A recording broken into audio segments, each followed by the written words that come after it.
Hola amigos de Matemáticas con Manzanas. En esta ocasión vamos a hablar de población y muestra. Bueno, la población en este caso será el conjunto de personas o de individuos o de objetos que presentan características o rasgos en común que nos interesan estudiar o medir de alguna forma. Ahora bien, la población en este caso suelen tener tamaños que son difíciles, ¿sí?, de estudiar. No es lo mismo, por ejemplo, hacer una encuesta en un pequeño grupo de 30 a 40 personas que realizar una encuesta en una población de 100.000 o 200.000 personas. La cantidad de recursos económicos, de tiempo y materiales que se requieren, pues obviamente es mucho mayor. Y sobre todo que encuestar al 100% de esa población resulta difícil, ¿sí?, y muchas veces es imposible. ¿Por qué? Porque los individuos tienen cierta movilidad. Entonces, probablemente no podamos llegar a cumplir 100%. Y obviamente tenemos restricciones de dinero, de materiales, ¿sí?, y obviamente de tiempo. Bueno, para resolver eso, lo que se hace es tomar una muestra, es decir, de ese 100% yo voy a extraer una cantidad de personas o una cantidad de individuos, ¿sí?, que en este caso lo vamos a representar con la letra N, y esa cantidad de individuos tiene que ser representativa, es decir, tiene que tener las mismas características de la población a la que yo voy a estudiar. Si mi estudio se dirige, por ejemplo, a estudiar las preferencias de vacaciones o para salir de vacaciones de una determinada población, pues obviamente tengo que encuestar, mi muestra tiene que salir de las personas que acostumbran salir de vacaciones y que pertenecen a esa población. Si yo encuesto a personas de otra población, pues bueno, obtendré datos muy diferentes.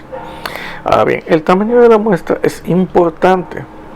Si tomamos un tamaño de la muestra muy pequeño, la información que obtengamos puede no ser representativa o significativa, puede no estar reflejando a este 100%. Si tomamos una muestra muy grande, puede ser que empecemos a capturar o a ingresar a nuestro estudio una gran cantidad de datos atípicos, ¿sí?, que van a hacer que, aunque sí represente el 100%, no nos represente información que sea real o que sea conforme a la normativa o a lo que podamos considerar normal de la población de estudio. Entonces es importante determinar este tamaño de la muestra. Bien, para determinar el tamaño de la muestra, obviamente se tiene que considerar el tamaño de la población, la cual puede ser finita, puede ser infinita. Vamos a considerar nosotros en este caso esta fórmula, que es la que típicamente se utiliza para cuando vamos a determinar el tamaño de la muestra en una población que es finita, es decir, de la cual conocemos la cantidad exacta de gentes o individuos que vamos a observar o que vamos a encuestar, y de ahí esta fórmula es para cuando tenemos variables cuantitativas en sí, pero es la más utilizada. Bien, ¿qué datos necesitamos para determinar el tamaño de la muestra? El tamaño de la muestra lo representamos con n. Primero necesitamos n, que es la cantidad de gente que compone tu población. Digamos que vamos a hacerlo el ejercicio para 10.000 personas. Bueno, esa sería nuestra población o universo, lo que sería n. Lo siguiente que necesitamos determinar, ¿sí?, es el nivel de confianza. En este caso el nivel de confianza se representa con la letra Z. Bueno, ¿qué es el nivel de confianza? En este caso es un parámetro que va a estar o que nos va a indicar el nivel de confianza de la encuesta o de las observaciones que nosotros vayamos a realizar. Es decir, ¿qué tanto confiamos en las respuestas que nos dan las personas o los individuos que estamos observando? Bueno, No existe un nivel de confianza del 100%. Siempre vamos a considerar que por una u otra razón, las respuestas que nos dan no siempre son confiables. ¿Por qué? Porque a nadie le gusta responder a veces preguntas incómodas o preguntas que los hacen ver de cierta manera. Por ejemplo, en cierta ocasión, en una clase respecto a productividad, ¿sí?, y buenas costumbres o buenos hábitos para ser productivo, cuando le preguntaron a las personas sobre qué es lo que veían en la televisión, pues la mayoría, por no verse mal, pues decían que veían documentales y cosas por el estilo, cuando en realidad sí veían documentales, pero no era su principal producto que consumían. Bueno, los niveles de confianza ya están determinados, ¿sí?, en sí, y vamos a tener, por ejemplo, consideremos para un 99% el valor de Z a nivel de confianza es de 2.58. 95% vamos a considerar 1.96. 90% vamos a considerar 1.85. Esos ya son valores que podemos encontrar en lo que es la tabla de niveles de confianza que nosotros podemos consultar en cualquier lado. Vamos a considerar que vamos a utilizar un 90, así que van a ser 1.85 el valor de Z. Bien, de ahí nos viene la que es E. E es el margen de error. Ahora bien, el margen de error se referirá a la diferencia que puede existir entre la información de la población completa y la de la muestra. Es decir, qué diferencia hay entre lo que me responderían todos y lo que me respondería, ¿sí?, la muestra. Bien, en este caso vamos a considerar un nivel de o usualmente se recomienda manejar un margen de error del 5% y que se representa en su forma decimal como 0.05. ¿Sí? Bien, ahora estos dos variables que tenemos aquí, P y Q, están relacionadas. Una es la probabilidad de éxito y la otra es obviamente la probabilidad de fracaso. Bueno, entonces P y Q lo que nos van a representar, ¿sí?, es la probabilidad de que los elementos que yo tome de la muestra, ¿sí?, posean las características específicas de la población que estoy estudiando. Es decir, vamos a ver cuál es la probabilidad de que la gente que yo tome de mi muestra, ¿sí?, me muestre realmente o sea representativa de este 100%. Bien, entonces aquí viene algo muy importante. P y Q son complementarios. Como P es una probabilidad de éxito y Q es una probabilidad de fracaso, ¿sí?, entre los dos tienen que sumar 1.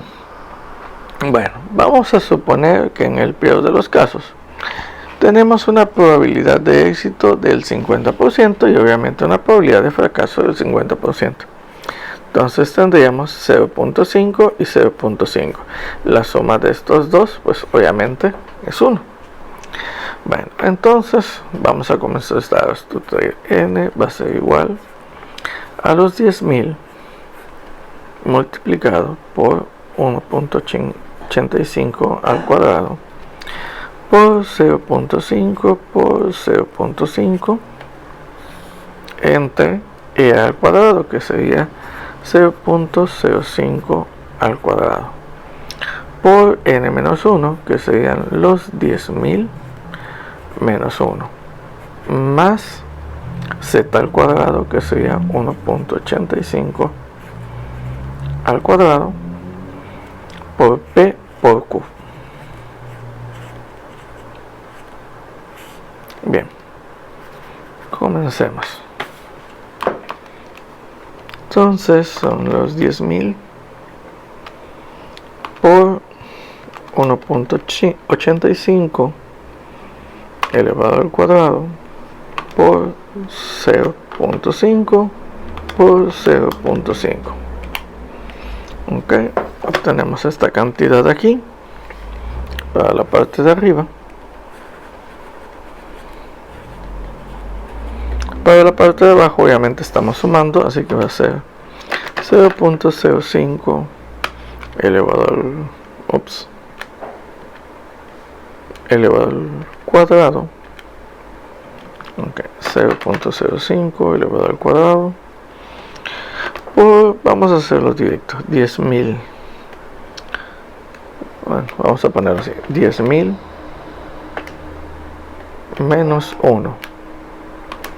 Ok, entonces esto nos da 24.99 más 1.85 al cuadrado por 0.5 por 0.5.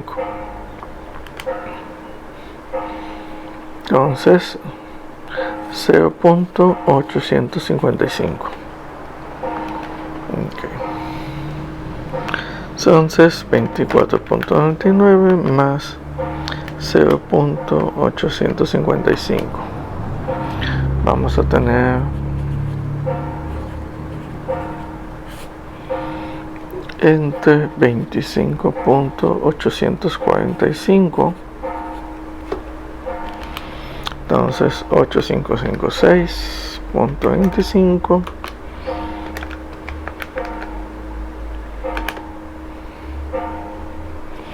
vamos a tener que en nuestro tamaño de la muestra va a ser de 331.06 individuos o personas.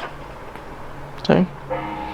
Bien, pero ustedes me dirán, ok, no es posible encuestar a 0.06. Bueno, ok, no hay ningún problema, simplemente estamos anotando de que este es el resultado del tamaño de la muestra. Entonces, lo que tenemos aquí es que para una población de 10.000 personas, considerando el 90%, ¿sí?, de confianza, con una probabilidad de éxito y una probabilidad de fracaso del 50% y con un margen de error del 0.5, tendríamos que entrevistar a 331 personas, cuando menos. Obviamente, ya al momento de realizar la encuesta también, este es un número de referencia y se recomendaría en este caso encuestar no solo a las 331 personas, sino encuestar a un poco más, por la cuestión de que algunas encuestas las vas a poder descartar porque en tu verificación de la encuesta encuentras que la información es incorrecta, ¿sí?, o es contradictoria en los casos en que la persona no te responde lo que debería, o te responde cosas que no son acordes a tu estudio. Pero obviamente en eso está influyendo el tipo de estudio y las preguntas que estás haciendo. Bien, de esta forma, con esta fórmula determinamos el tamaño de la muestra para la mayoría de las circunstancias. Bien, nos vemos en un próximo video.